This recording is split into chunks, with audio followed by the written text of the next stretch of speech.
Saludos, estimados alumnos.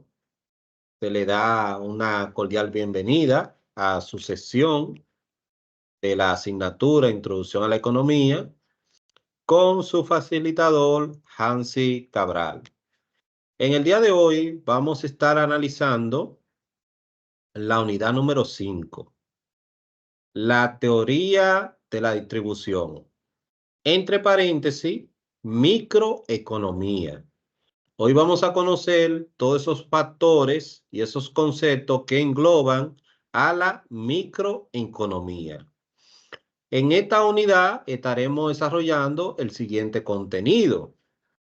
Vamos a estar conociendo qué es la teoría de la distribución, cuál es su función. Estaremos indagando sobre los diferentes tipos de mercado, qué son los mercados, para así luego conocer lo que es la demanda y la oferta. Estaremos conociendo también el concepto del salario, cómo se originó el salario, cómo se clasifica el salario. Estaremos analizando la diferencia que hay entre producción, productividad y salario, y también cómo se relaciona la teoría objetiva y la teoría subjetiva del salario. Estaremos también analizando definiciones del capital, la ganancia, cómo se calcula una ganancia, el interés, cómo se calcula la tasa de interés y la renta. Entonces, vamos a iniciar rápidamente con la definición de lo que es teoría de la distribución. Para entender la teoría de la distribución, hay que clasificarla en dos grandes enfoques principales, porque está el enfoque de los neoclásicos y también está el enfoque de la corriente marxista. ¿Qué dicen los neoclásicos sobre la teoría de la distribución? Ellos alegan, sobre todo, que los ingresos y la riqueza se distribuyen de acuerdo con la productividad marginal de cada factor de producción.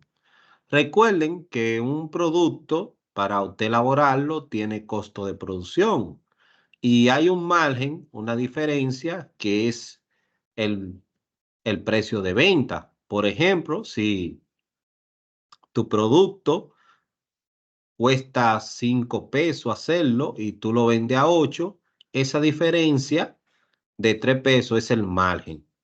Entonces, los neoclásicos dicen que ese ingreso, que esa riqueza se distribuye según la productividad que tiene cada factor en la producción, como los empleados. Ahora bien, la corriente marxista se opone porque ellos alegan que la distribución de esos ingresos, esa riqueza, o sea, la plusvalía de los trabajadores, eh, no llega directamente a ellos.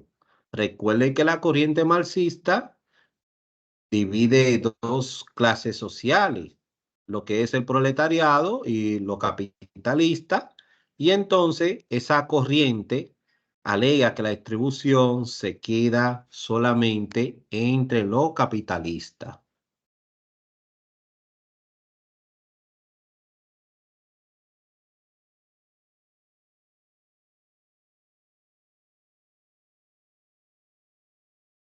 ¿Por qué es importante estudiar la teoría de la distribución en el área de economía? Porque esta teoría se enfoca en cómo se distribuyen los ingresos y la riqueza en los diferentes factores de producción, como el trabajo y el capital. Entonces, esta teoría busca explicar los patrones y las desigualdades que hay en la distribución de los ingresos y la economía de un país.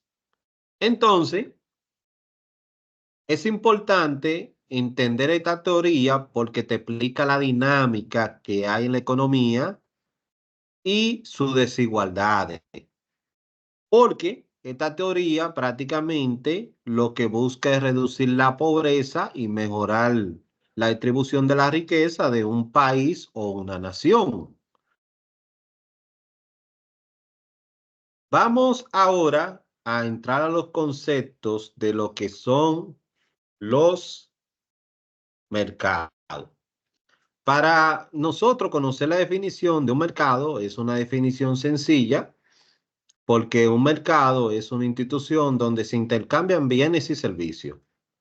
Eso se intercambia voluntariamente, se intercambian, sea producto por otro producto o sea producto recibiendo a cambio alguna remuneración, alguna moneda. Pero es importante que tú entiendas que en un mercado hay dos protagonistas, hay dos personajes, dos participantes. Esos participantes son el comprador y el vendedor. ¿Por qué es importante conocerlo?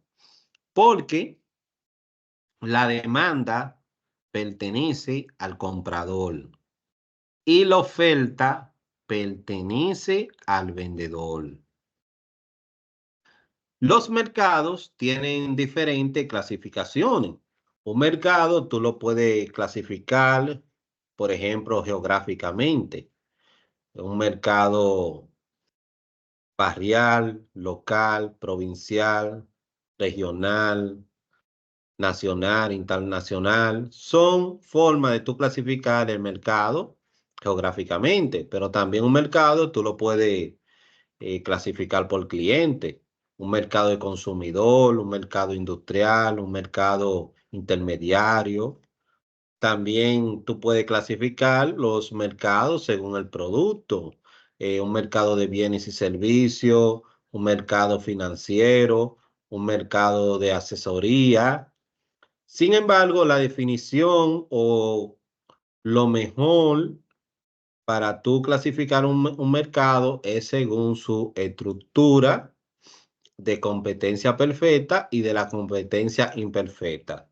No te voy a hablar mucho sobre esta clasificación porque estaremos viendo a continuación un video que te solto que presta atención para que vayamos conociendo los tipos de mercado y posteriormente ya conocer los conceptos de la demanda y la oferta. Presta atención.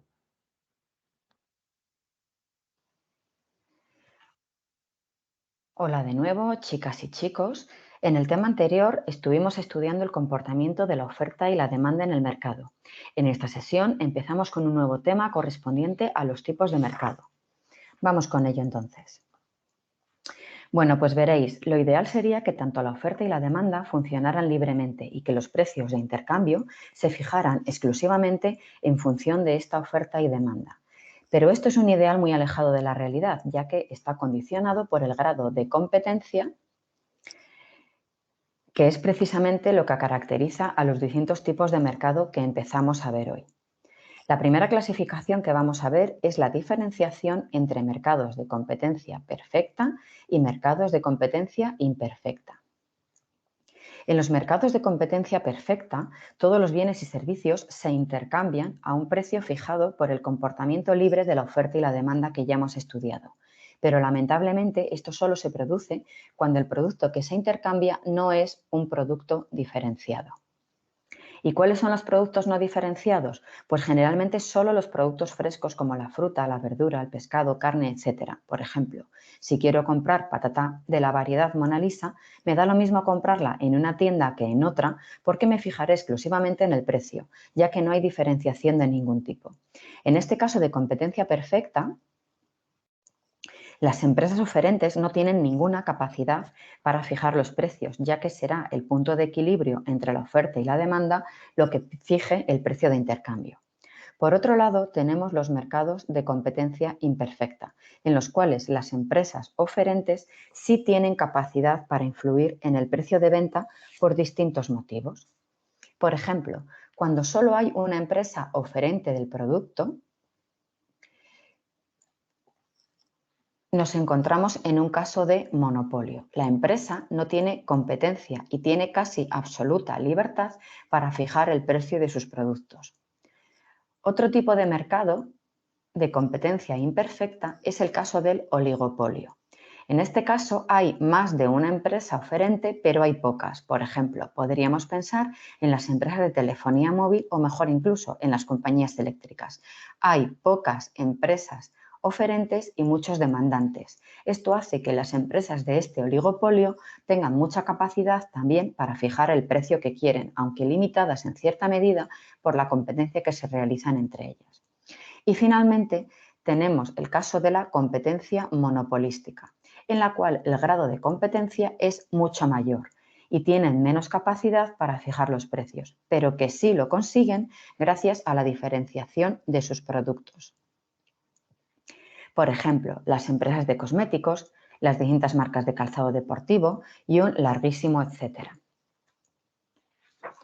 Teniendo en cuenta lo que hemos visto respecto a la competencia, hemos de indicar que existen varios criterios para clasificar estos tipos de mercado. Por un lado, tenemos el grado de concentración, es decir, el número de empresas que interactúan en el mercado. En este caso, en la competencia perfecta, existen muchas empresas oferentes del mismo producto. En el caso de la competencia monopolística, que es todo lo contrario del monopolio, aunque el nombre se parezca, también existen muchas empresas oferentes. Por el contrario, en el caso del oligopolio, ya hemos dicho que son pocas las empresas oferentes del mismo producto. Y finalmente, en el caso del monopolio, hay una única empresa que ofrece el producto. Si pensamos en el grado de influencia que tienen las empresas para fijar el precio, hemos de indicar que en el caso de la competencia perfecta, las empresas no tienen ninguna capacidad para fijar el precio. En el caso de la competencia monopolística, las empresas tienen alguna capacidad para fijar el precio, tienen cierta facilidad para fijar el precio en función del grado de diferenciación que consigan de su producto. En el caso del oligopolio, al ser las empresas pocas, tienen mucha capacidad para fijar el precio. Y como os podéis imaginar, en el caso del monopolio, la única empresa oferente tiene libertad casi total para fijar el precio.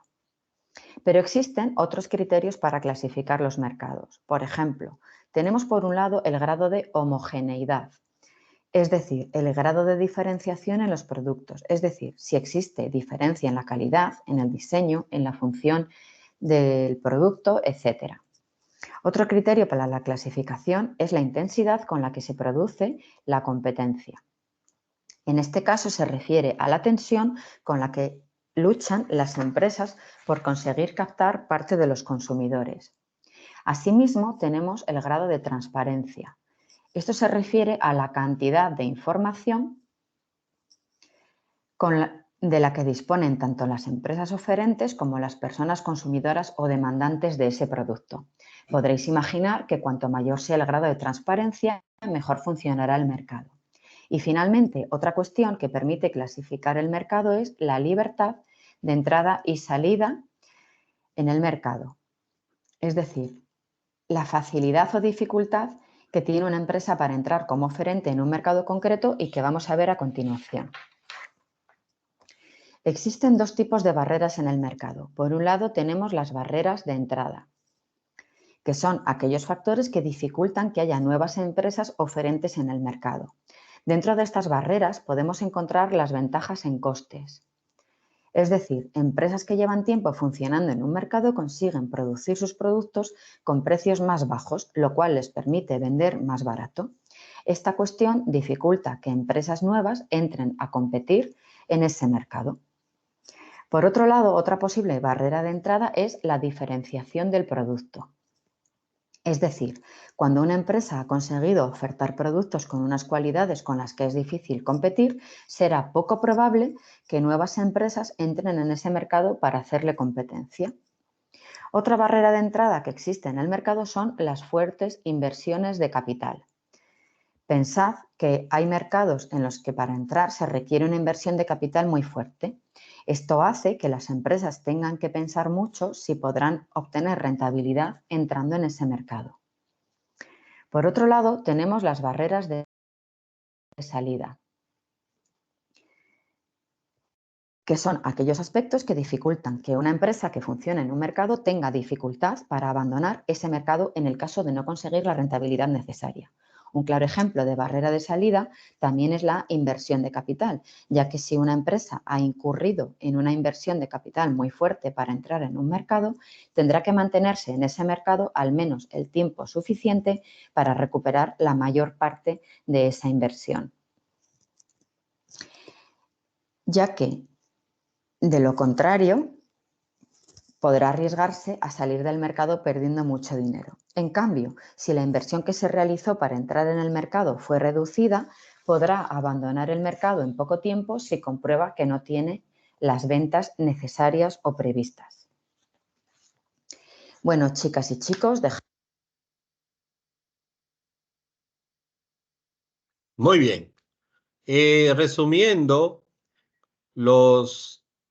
la clasificación de los mercados según su competencia, una competencia perfecta donde hay muchos consumidores, hay muchos proveedores y el producto prácticamente es igual. Un ejemplo de esto son las cadenas de supermercados que te ofrecen el mismo producto y precios similares. Cuando hay una competencia imperfecta, estamos hablando de un monopolio donde hay un solo proveedor y muchos demandantes y este proveedor puede definir el precio y tiene control absoluto del precio. Un ejemplo puede ser que es el único proveedor de energía eléctrica aquí en el este. Eh, Aparte de la zona de Barrio de Punta Cana, ya donde hay otro proveedor. Tenemos el oligopolio, donde hay pocos proveedores y varios consumidores. Un ejemplo de esto pueden ser las compañías telefónicas, porque una característica en el oligopolio es que el producto que te ofrecen es heterogéneo, no es igual. Y está en la competencia imperfecta monopolística, donde hay varios proveedores, también hay varios consumidores, pero también el producto que te ofrecen es heterogéneo tanto como homogéneo. Una vez que ya tú conoces los conceptos de mercado, cómo se clasifican, es importante ahora que tú conozcas la definición de la demanda. La demanda es la cantidad que necesita una sociedad, una población para satisfacer sus necesidades. Hay quienes definen a la demanda como la cantidad requerida. Sin embargo, la demanda va más allá. No solamente se refiere a la cantidad de productos que necesita una población o una sociedad, sino también a lo que estén dispuestos a pagar el precio por esos productos. Porque una cosa es que necesiten y otra es que estén dispuestos a comprar ese producto a los distintos precios que se le ofrecen. Por otro lado, la oferta es la cantidad que expresan los vendedores que tienen disponible para los demandantes. Es importante, hablando un poquito de macroeconomía, la demanda se mide con un indicador que es el consumo nacional aparente, pero ya en macroeconomía estaremos analizando ese indicador y la oferta se mide por las cantidades de proveedores, donde se localizan y la producción de su capacidad instalada. Entonces,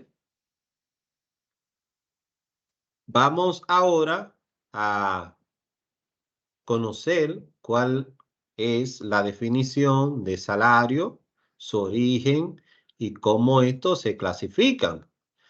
El salario es la cantidad de dinero que recibe regularmente un trabajador o empleado a cambio de un tiempo de trabajo estipulado.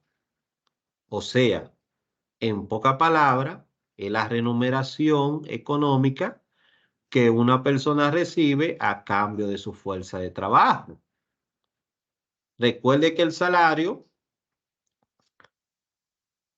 puede ser pagado tanto en un contrato de trabajo formal o informal. El salario tiene una característica que se paga de diferente forma. El salario se puede pagar mensualmente, se puede pagar quincenal, semanal, diario o por servicio generado. Porque, por ejemplo, usted toma un motoconcho y este cobra automáticamente haya realizado su servicio, que ni siquiera tiene que trabajar o cobrar un salario por hora, sino por el servicio. Entonces, esas son las diferentes formas del tiempo que el salario se paga. Una cuestión interesante es cómo surge, cómo se origina el salario. Para que usted tenga una idea, el salario proviene del vocablo latino salarium, que quiere decir pago de sal. Porque en los años 500 antes de Cristo, la sal era considerada un antiséptico muy valioso para preservar los alimentos. Entonces, el emperador romano en esa época ordenó construir una ruta del salitre llamada Vía Salaria, la cual iba a ingresar a Roma la sal procedente de la ciudad costera de Ostia, en Ántica. Entonces esa ruta era vigilada por los legionarios y esos legionarios que cuidaban esa ruta para que los cargamentos no sean asaltados, se le pagaba con sal. De ahí viene el origen y el término del salario. Ahora bien, hay varios tipos de salario que es importante que usted lo conozca, porque hay un salario nominal, que es el que todos conocemos. Ese salario nominal es cuando usted es contratado en una empresa, se le asigna responsabilidades, funciones, y usted tiene un sueldo fijo que usted cobra. Está lo que es el salario por unidad de obra, que es un salario que normalmente nosotros lo conocemos como el salario por ajuste. Cuando usted trata un trabajo, usted finaliza ese trabajo, entonces usted recibe ese pago. Está el salario por unidad de tiempo, que es aquel que usted realiza y cobra ajustándose por el tiempo que usted trabaja. Y también está el salario mixto que puede ser cobrado tanto por obra y por unidad de tiempo. Hay otro salario que es muy importante, que no podemos dejar pasar por alto, que es el salario mínimo o el sueldo mínimo. Este salario mínimo es el que los gobiernos de diferentes países establecen, que bajo la ley tienen que pagarle a los trabajadores.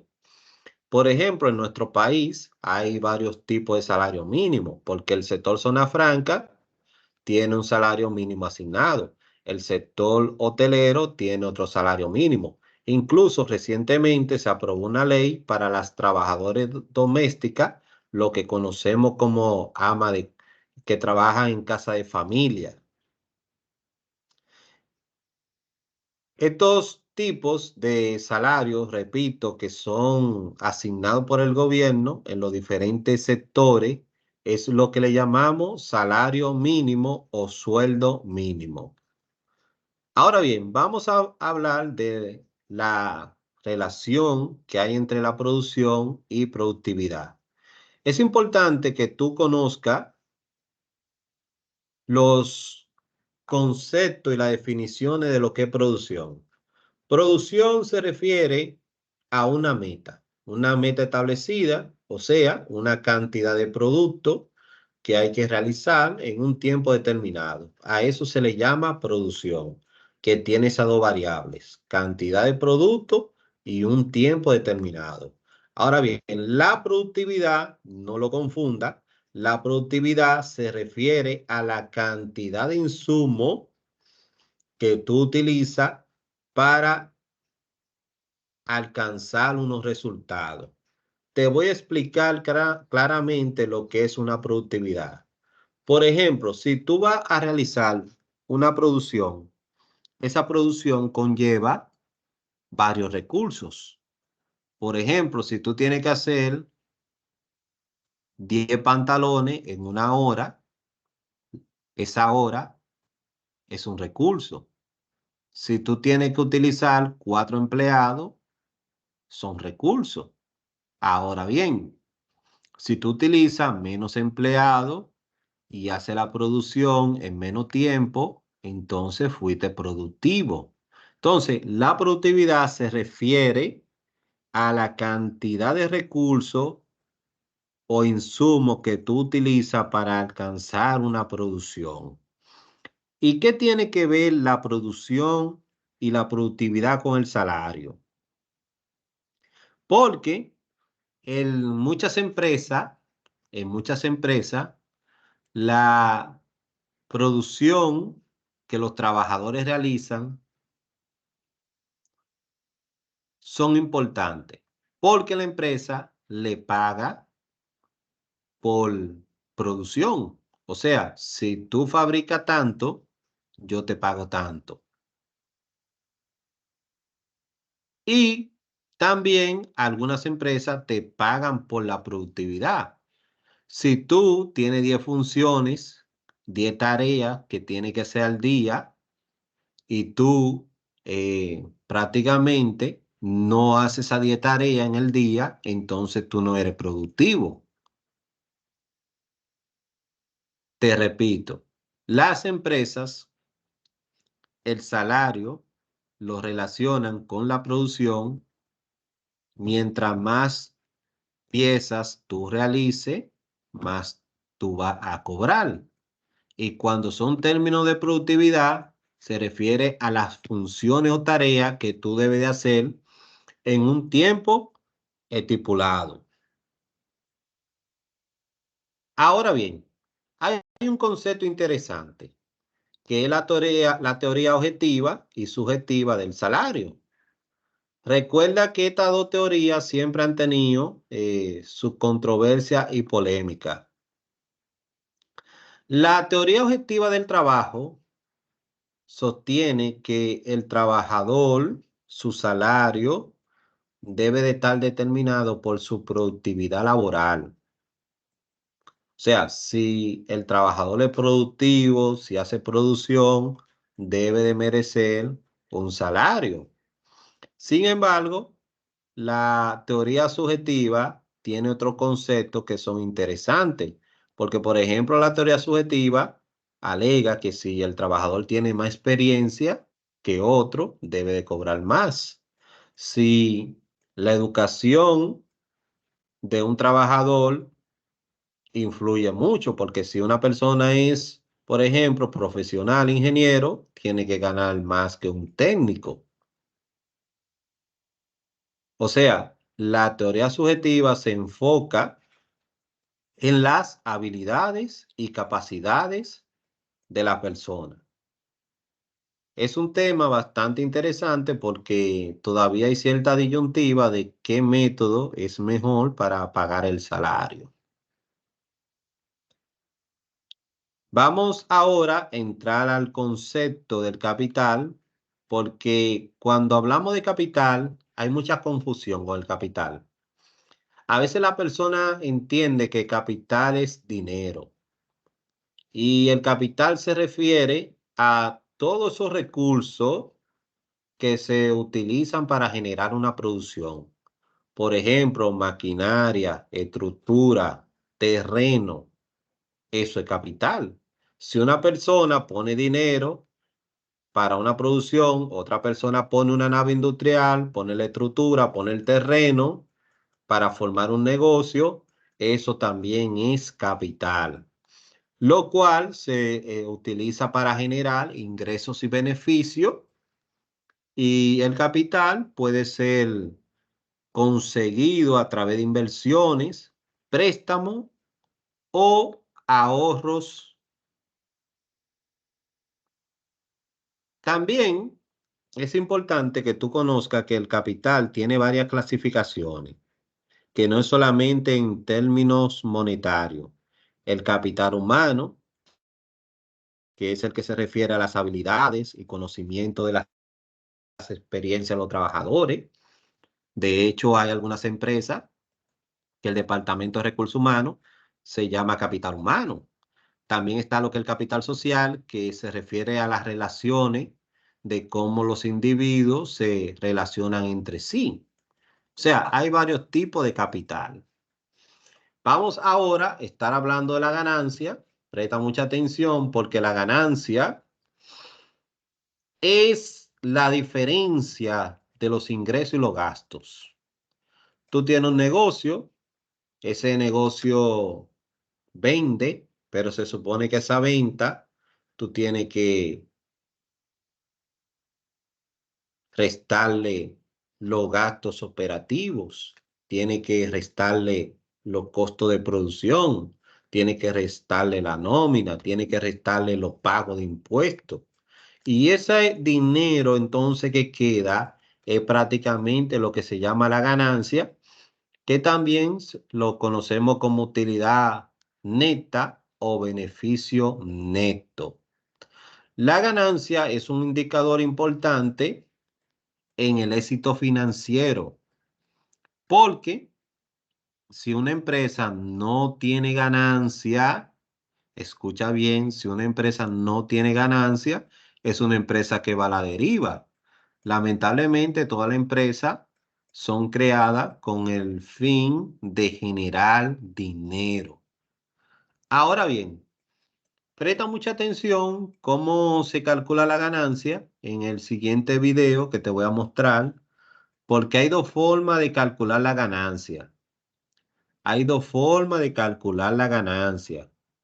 Ambas son válidas, pero sin embargo, en la segunda fórmula te la recomiendo porque a la hora de tú hacer un descuento, tú no pierdes. Presta atención para que vea cómo se calcula la ganancia.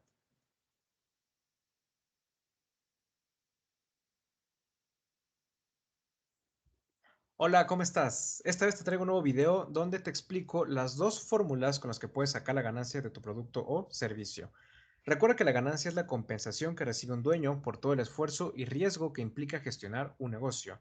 Esto es muy diferente al sueldo que recibe ese mismo dueño por todo el trabajo diario que realiza en su negocio. Esto entraría más como un costo. Lo comento porque luego muchos piensan que la ganancia es el sueldo del emprendedor y por eso quieren poner porcentajes muy elevados.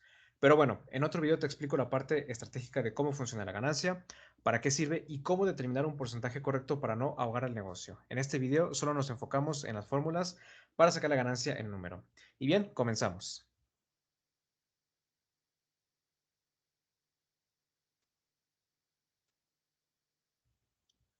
Para que puedas sacar un porcentaje real, el único requisito que necesitas es conocer muy bien el costo unitario de tu producto, es decir, la cantidad de dinero que gastas para poder producir, crear u ofrecer cada uno de tus productos o servicios. Porque si solo tienes una estimación, comienzas mal y entonces tu ganancia, como muchos otros indicadores, no serán reales y no tendrán mucho sentido. Pero bueno, hay dos fórmulas para sacar la ganancia. Vamos a poner de ejemplo que tienes un producto que te cuesta $500 producirlo. Tienes que pagar una renta, un sitio web, empleados, materias primas, comisiones, un sueldo como dueño, etcétera. Es decir, para poder cubrir todos esos costos tienes que ofrecer tu producto mínimo en $500. Y también para este ejemplo vamos a suponer que quieres una ganancia del 15%, ¿vale? Para la primera fórmula, que es bastante sencilla y es la más utilizada, solo consiste en realizar una división y una multiplicación de la siguiente manera. Como primer paso, tendrás que dividir el porcentaje de ganancia que deseas obtener, sea 5%, 10%, 15%, 20%, etc., entre el número 100. Para este ejemplo ocuparemos 15%, entonces se dividirá 15 entre 100 y de resultado nos da 0.15. El paso número 2 consiste en multiplicar ese resultado por tu costo unitario, en este caso $500 por 0.15. Por lo tanto, el resultado es 75, que este número sería la cantidad de dinero que obtendrás de ganancia por cada producto vendido de $500. Por lo tanto, como último paso, solo tendrás que sumar el resultado obtenido de tu costo unitario para tener el precio de venta final. En este caso sería $575. Esto quiere decir que tienes que vender tu producto en esa cantidad para obtener una ganancia del 15%. Ahora vamos con la siguiente fórmula, que es un poco más compleja, pero más exacta. Vamos a ocupar de ejemplo las mismas cantidades, un producto con un costo unitario de $500 y una ganancia deseada del 15%. Esto para en un futuro poderte comparar algo muy importante. Para esta segunda fórmula, lo que tendrás que hacer como primer paso es restar el número 100 siempre en todos los casos, menos la cantidad de ganancia que deseas obtener. En este caso es 15%. Entonces será 100 menos 15 nos da como resultado 85. Lo siguiente que harás será dividir el resultado que obtuviste, en este caso 85, entre el número 100. E igual, en todos los casos siempre dividirás entre 100. Como resultado nos da 0.85. Y como último paso lo que harás será otra división. Tu costo unitario entre el último resultado que obtuviste. En este caso será $500 entre 0.85. Y el resultado que te salga será la cantidad total en que deberás ofrecer tu producto para obtener una ganancia del 15%. Si quieres saber la cantidad unitaria de la ganancia, pues solo restas el resultado final menos tu precio unitario. En este caso sería $589 menos 500 y como resultado es $89. Esto quiere decir que tú vas a obtener una ganancia de 89 por cada producto vendido. Como podrás darte cuenta, los resultados de cada fórmula son diferentes. Para la primera fórmula el resultado fue de 75, mientras que en la segunda fórmula el resultado fue de 89, o sea, un resultado más elevado para la segunda fórmula. ¿Por qué pasa esto? Simplemente porque el procedimiento es diferente, pero donde la segunda fórmula es más exacta y es a lo que voy. Cada que llegues a dar un descuento de tu producto, antes de hacerlo y ofrecerlo al público, corrobora que no vaya a perjudicarte porque el precio sea menor que tu costo unitario. Para que me entiendas mejor, vamos a poner un ejemplo con los valores que hemos estado ocupando. Tienes un producto con un costo unitario de $500 y le agregas una ganancia del 15%. Y entonces vamos a suponer que tú quieres sacar rápido ese producto o quieres vender por volumen y por eso le haces un descuento por toda tu ganancia, o sea, 15%. Si te das cuenta en el resultado de hasta abajo, si ofreces un descuento del 15% y sacaste tu ganancia con la primera fórmula, el precio que tendrías que dar es menor que tu costo unitario, por lo que ni siquiera te estaría alcanzando para cubrir todos tus costos, y esto pasa mucho más seguido de lo que parece. Mientras que en la segunda fórmula el resultado es idéntico, así como subes en 15% la ganancia, para un descuento es la misma cantidad, es decir, lo que te cuesta producirlo. Por eso recomiendo usar más la segunda fórmula, porque es mucho más exacta. Aún así, para cualquier cambio que vayas a hacer en tus precios, sea un aumento o disminución de ganancia, descuento, rebajas, etcétera, primero corrobora los resultados para que no te vaya a perjudicar. Muy bien. Como pudieron notar, es importante calcular la ganancia con el segundo método, porque cuando usted ofrece un descuento, entonces sus costos de producción no se ven afectados. En el primer método, que tradicionalmente se usa y lo usa la gran mayoría, los costos de producción, cuando usted aplica ese descuento, entonces usted está vendiendo por debajo de cómo le salió el producto y prácticamente usted lo que tiene ahí, pérdida. Entonces, vamos a pasar a hablar del interés. El interés, Jaime García en su libro de Matemática Financiera lo define como el pago por usar el dinero. Porque cuando usted toma un dinero prestado, tiene que pagar por ese dinero.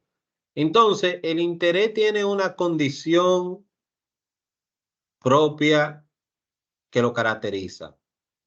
Para que haya interés, usted siempre tiene que pagar una cifra mayor a la que tomó prestada. Por ejemplo, si usted tomó prestado 1.000 y usted pagó 1.200, ahí hay interés. Pero si usted toma prestado 1.000 y paga 1.000, no hay interés, es nulo. Entonces, siempre tiene que haber una cantidad mayor a la que se paga. Aquí le muestro en la diapositiva la ecuación de cómo se calcula el interés, que es la diferencia que usted pagó, dividido la cifra principal y lo multiplica por 100. Aquí tenemos un ejemplo claro donde una persona a un año tomó 10.000 y tuvo que pagar 10.700. Esa diferencia de 700 se divide entre la cifra original que tomó y se multiplica por 100 y se calcula la tasa de interés. O sea que la persona tomó ese dinero prestado a un 7% anual, como fue un año. Es importante usted conocer las tasas y los intereses que usted paga en el área de economía, porque de ahí se definen muchos factores que tienen que ver sobre todo con lo que es su estilo de vida, porque mientras más interés usted paga, su poder adquisitivo como ciudadano disminuye. Ya por último, vamos a estar viendo lo que es la renta, que la renta no es nada más y se refiere a todo lo que le genera a usted dinero en X tiempo. Si usted tiene un salario, eso es una renta, porque mensualmente, quincenalmente, usted tiene un ingreso. Si usted tiene una propiedad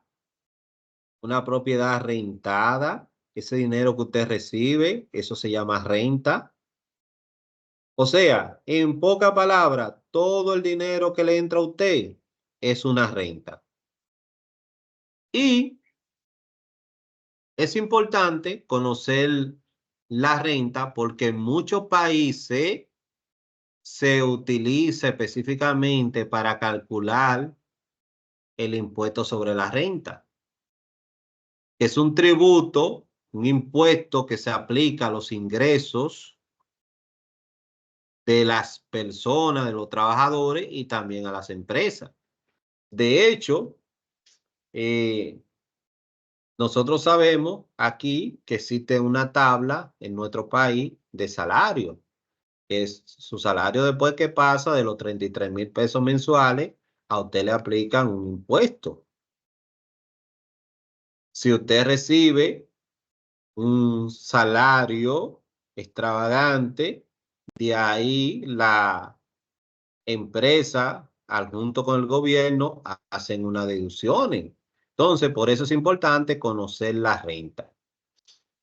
Hemos llegado al final de esta explicación de la unidad número 5, esperando que pueda haber adquirido los conocimientos necesarios.